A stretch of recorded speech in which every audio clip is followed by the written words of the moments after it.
Alright guys, I apologize if there's any wind noise. It's blowing pretty hard up here in North Florida right now.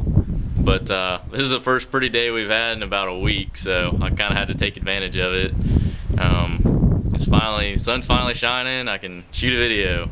I've gotten rained out a few times up till now, so fingers crossed, last take. But anyways, I'll start from the beginning. My name's Will Moncrief. I'm 23 years old, and I'm a cow hunter, working ranch hand, whatever you want to call me. I've grown up in Florida my entire life. My family owns Running M Ranch in Madison County, and that's where I've learned the majority of my trade. I've been riding, ever since I've been big enough to, 6 or 8 years old. Grandpa let me saddle up and go out and gather cows with him, and man, I just thought that was the greatest thing in the world. And ever since then I've been furthering my experience, just trying to get better. I can't picture myself being anything other than a cowboy, to be honest.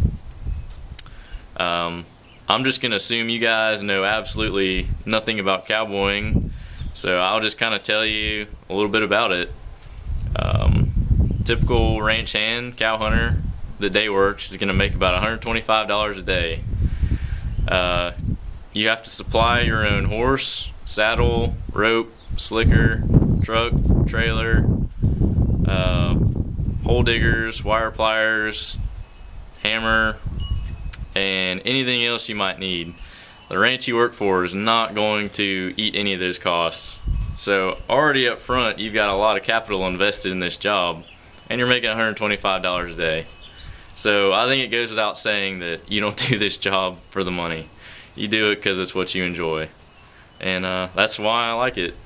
There's something I can't explain. I mean, people have been doing this in Florida ever since it's been settled.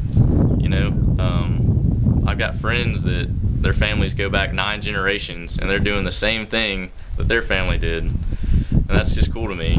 I think probably some important information. When I was 18 years old, I decided I wanted to work for a big ranch and do some real cowboying, more or less. So I saddled up and went down to Fort Pierce, worked for Adams Ranch, and I worked there for a little while and finally convinced them to ship me up to their big ranch in Lake Marion up in Osceola County.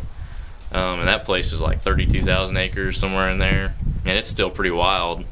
There's not a lot of improved pasture. It's all palmetto scrub and all that good stuff, just the way Florida's been for a couple hundred years. Probably the same way it was when the Spanish got here. So that's cool to me too. Just riding through something untouched like that and doing something the old-fashioned way. Those kind of things are few and far between in this lifetime. And that's kind of why I'm interested in being on this show. I mean, people don't get exposed to that. They don't realize that people still work with their hands and bleed and sweat on a regular basis. And being a cowboy it's a tough job. I mean, you're gonna get kicked, stomped, just run over. I mean, anything you can think of, cut up. I mean, I've had my hands sliced open, barbed wire. I've got run over by bulls, got my head stepped on by cows. And no worse for the wear. They'll all heal. So I just like to get exposure to people. I mean, most folks these days are just sitting in an office, climate controlled, have their lunch brought to them, all that, and we don't do any of that.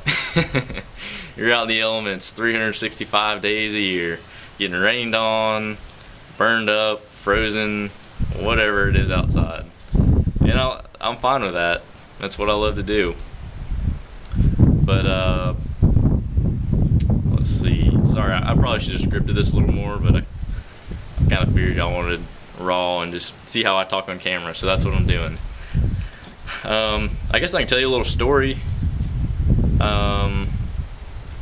When I was 18, went down to Adams Ranch and all that.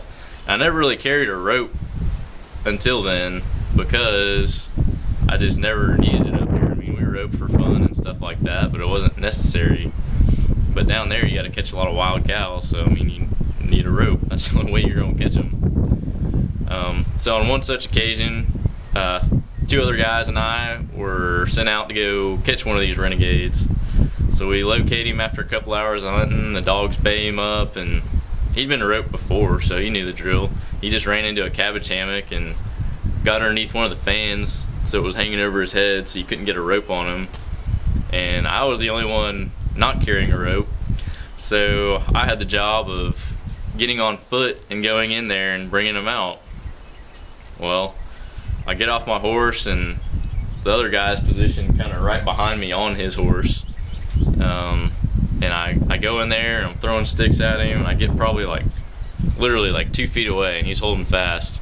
And I'm about to take one more step, and Zach tells me not to because that bull's gonna run my ass over. So what do? I take another step, and about the time I do that, sure enough, he blows out of there and just coming on me. So I turn, and luckily there's a little cabbage tree right behind me, and I run behind that thinking he's gonna run by me, but he chases me around that damn tree twice and then goes after one of the other guys on his horse. And anyways, we ended up catching him in a water hole a couple hours later, and we drug him out of there, and somehow ropes got loose from our horns, and he ended up in a palmetto patch, and we couldn't get him out because our ropes were on him. So we just lit the son of a bitch on fire and burned him out. Well, that sucker sat there until all that rope burned off him except for like a foot on his head. And so we're out of rope and out of options, so we had to call the trailer to come, bring a horse trailer over there with some more ropes. So we finally got a rope on him and drug him on the trailer and all, but it was at that point that I decided carrying a rope was probably a good idea. I'd rather be the guy roping the bull than the one chasing him out of the hammock, I guess is what I was getting at. But, well, I guess I should probably leave y'all with a bang. I want you to remember me. So, yippee-ki-yay. That was freaking awesome.